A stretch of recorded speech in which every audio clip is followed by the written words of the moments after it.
there, quilty friends, it's Carolina Moore, your favorite sewing and quilting YouTuber. Today we're doing day 11 of the 2024 Mini Quilt Advent. If you're doing the 12-day version, then just one more day to go. But if you're doing the 24-day version, we're going to have so much more fun together. If you're only doing the 12-day version right now, go ahead and hop online, see if the bonus days are still available, and you can add those on, and it'll take me a couple days to get them to you, but you can absolutely get caught up. Okay, so make sure that you are subscribed to this channel. If you haven't already, give this video a thumbs up and let me know in the comments how you're doing on this project, because I'd love to know where you are at. All right, friends, it's time to open up our day 11 envelope if you haven't already. So let's get started.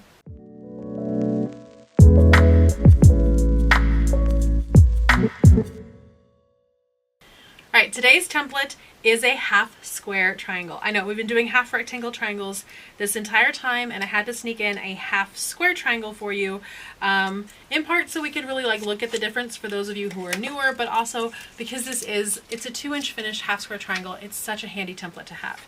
So we're going to cut 2 of these in fabric 1 and 2 of these in fabric 2, and then 1 of these in fabric 1 and fabric 2. So we're going to have 6 pieces total, and this is going to be another 5-seam quilt. So, phew, so much work, our 5-seam quilts, right? Just kidding.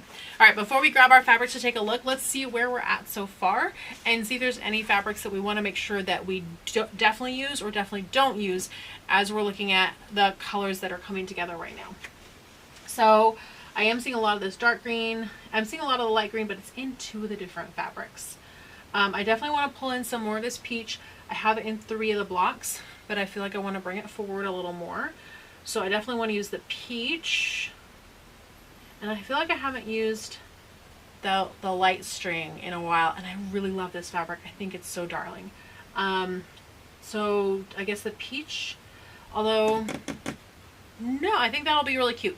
So we're going to try the peach and the string of lights on this block. And here's the thing, if we hate it, there's extra fabric. We'll just cut a new one and make it again. It's 5 seams. It's not a big deal. All right, so let's grab our fabrics and we'll get to cutting. We have a little bit of Swiss cheese going already, but that's fine. We only have 1 more block after this if you're doing it from the fat quarters, and if you're doing the whole 24 days, you have half yard, so you've barely used half your fabric. We're totally fine. Let's cut. Oh, I love having that hot cocoa mug in there. We need 1 of these and then 2 half square triangles from this fabric, and then the exact same from the other fabric, but we do want to watch our directionality. So if this is going to be on the right, then my half square triangles are going to be upside down like this, which is fine. Oh, look, that tree is super cute. The tree on the car.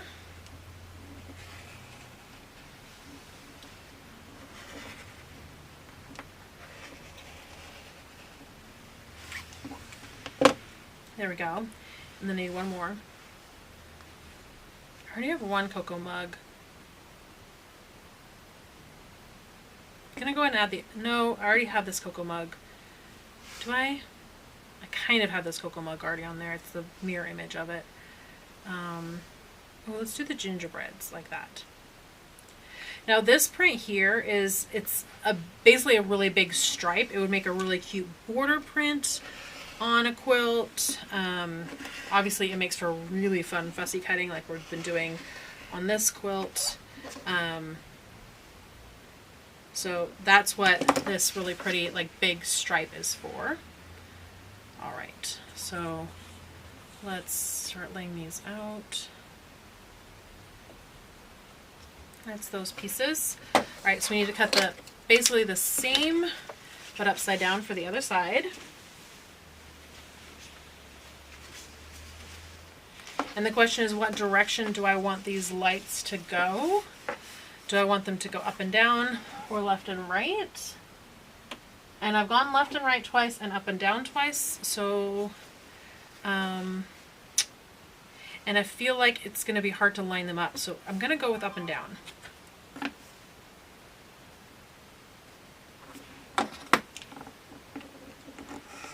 because they won't line up perfectly And I think this is going to be a little easier to get them to line up. And again, if I hate it, I'll just remake it in other fabrics. It's fine. All right. Now for these ones, I need them right side up. And let's see. I'm lining it up so the string is right between the 2 and the 0 on 2024. And I'm hoping that if I do the same on the next one, that the 2 strings will kind of line up.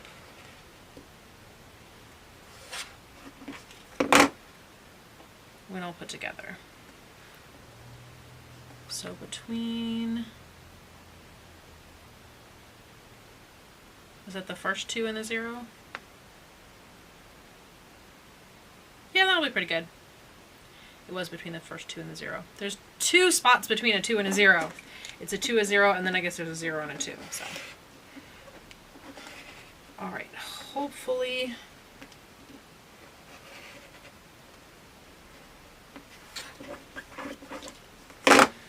there we go. All right, there are all my pieces. So it is time to sew them together. I'm going to start by sewing together my half square triangle units.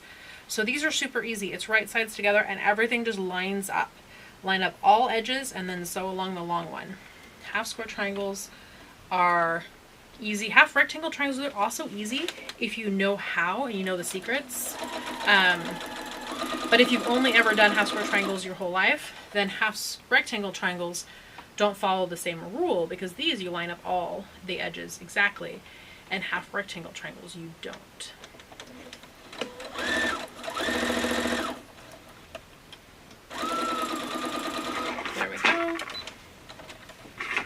So I was able to chain piece these,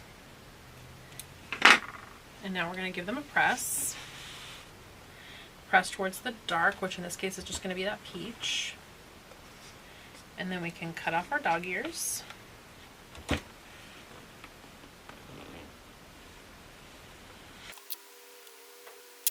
I feel like that's going to line up pretty well. All right, now these 2 just get sewn together.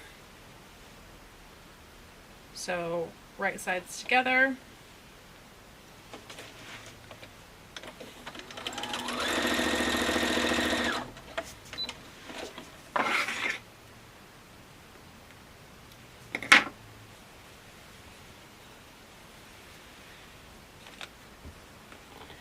And just press in one direction.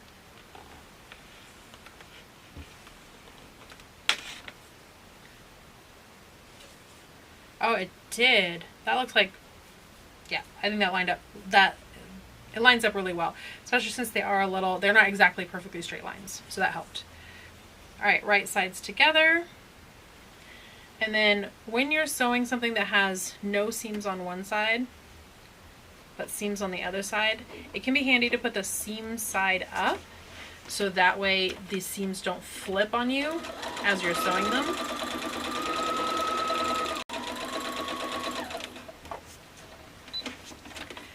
And this is another one of those that we don't have to press yet. We're just going to open it up, grab the next piece, right sides together, and stitch this one. Again, with the seam side up, if you can, will help keep those seams from flipping on the bottom.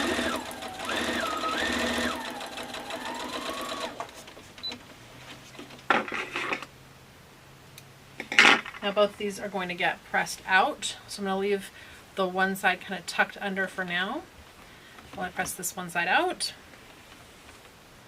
Flip it over, press the other side, give it a nice press from the front, and there she is. Got some threads to clip off here. But this is another quick and easy little block. We're going to add it to our collection. We now have 11, one more to do the 12-day Advent. And then we'll have a finishing video for those of you doing the 12-day Advent. So on day 13, there will be a finishing video for those doing the 12-day Advent to show how to put it all together. For those going forward and doing 24 days, on day 24, the videos will not be public anymore. you will go just use the QR code on your pattern, and that'll take you to a secret hidden video of the days 13 through 24 each day. So yeah, use the secret code, or you can type in the URL that's right there on your pattern to be able to get to the secret hidden videos for days 13 through 24, and then the finishing video for days 1 through 24. All right, friends, that's it for today. I will see you right here tomorrow for day 12 of our Mini Quilt Advent.